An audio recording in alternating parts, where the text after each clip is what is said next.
Ladies and gentlemen, that was The Color of Reality. And this is Boogz. What's up? That is such on so many levels, such a profound piece of art and work and such a profound statement. Talk about, for you, where the idea for this piece came from.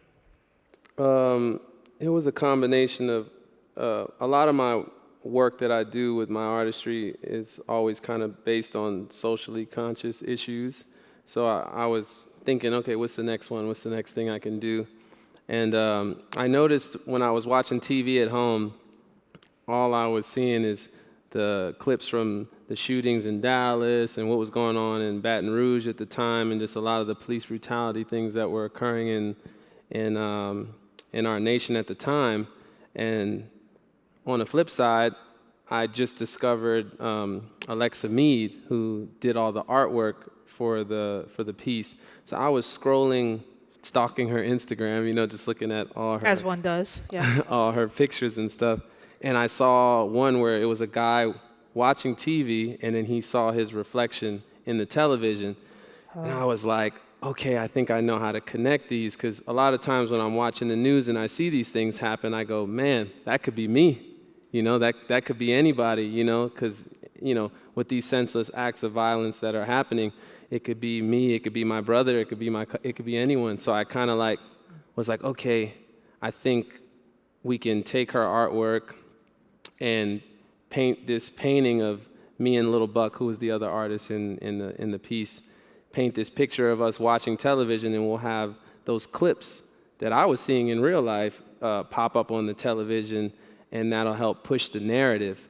But then I was kind of like, well, how can the paint make sense? And I was like, okay, we'll create this world, this beautiful painted world, and it's subliminal for how people live in their own bubble. Some people think that these issues are just a black problem or a social injustice problem, when I think it's a human problem. We need to come together as a human race and stop judging each other off skin color or sexual orientation. And ultimately, it will make the world a better place. So that's how we made sense of the painted world in this story. It's kind of symbolic how sometimes if these problems don't affect you directly, it's like you're in your own little happy world, and that's what we were in. We were in our own world, and when we turned on the television, we got a dose of reality. And then talk about the transition. What are you hoping to communicate? I don't know what that noise means. We're just going to ignore it.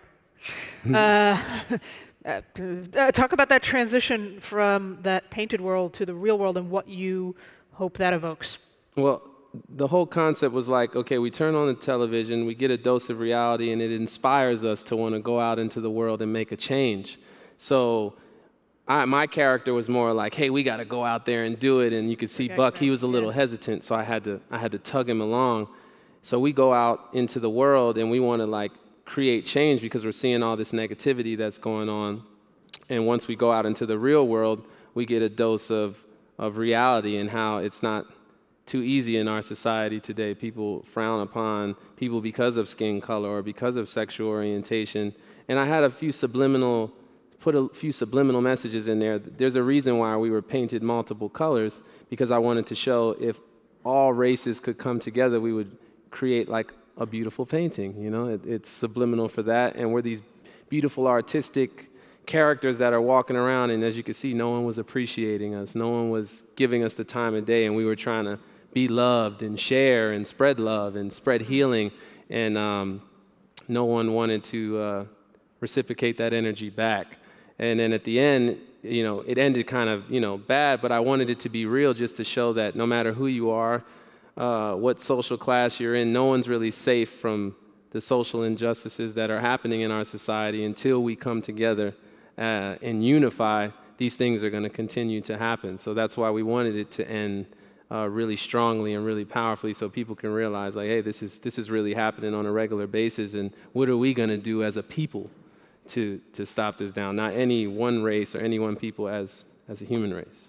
It seems there's obviously layers and layers of symbolism. Mm-hmm. That sort of stark reality of you're trying to bring this vision you describe into the real world, and yet we see how it ends. Yeah, yeah.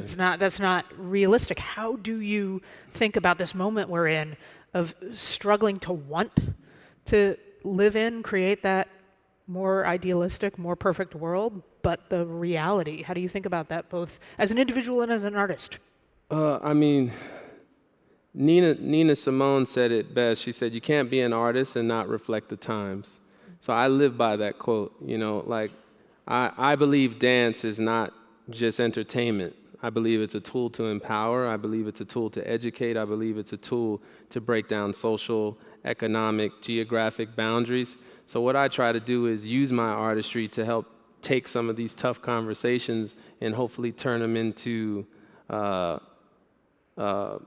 powerful messages to inspire people to unite, excuse me, and to make a change for the better so we can grow.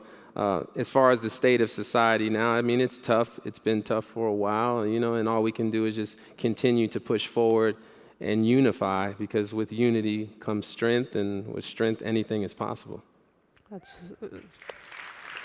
a beautiful way to end it. Jon Boogz, everyone, again, and what a profound and powerful piece of art you've made. Thank you. Thank you. Thank you. Thank you.